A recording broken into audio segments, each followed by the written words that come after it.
এটি একটি বিস্ময়কর পথ। জানলে অবাক হবেন, ৪৮ কিলোমিটারের এই এক্সপ্রেস হাইওয়েতে ব্যবহার করা হয়নি কোনো ইট।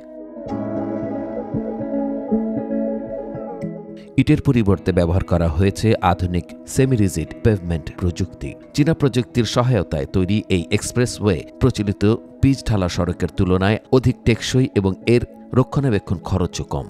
বৃষ্টিপাত কিংবা জলাবদ্ধতার কারণে সড়ক ক্ষতিগ্রস্ত হওয়ার শঙ্কাও একেবারে নেই বললেই চলে। নিরাপত্তার দিক থেকে এক্সপ্রেসওয়েতে থাকছে উন্নত নজরদারি ব্যবস্থা। পুরো সড়ক জুড়ে বসানো হয়েছে বিশেষ ক্যামেরা, যানবাহনের গতি নিয়ন্ত্রণ ও নিরাপত্তা নিশ্চিত করবে।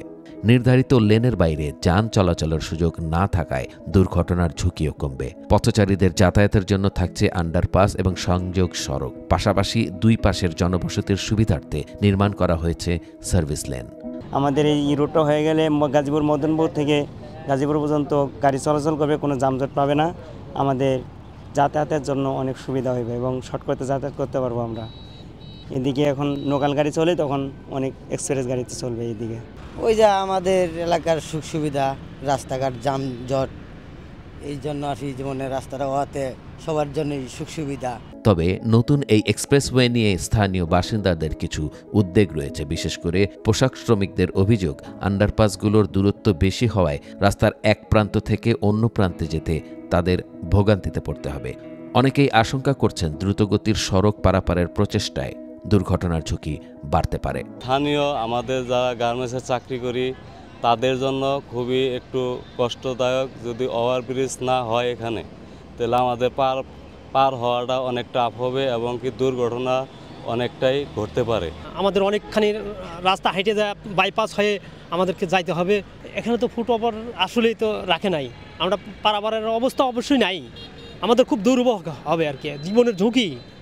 কীভাবে কি করা যায় আপনারা একটু করেন।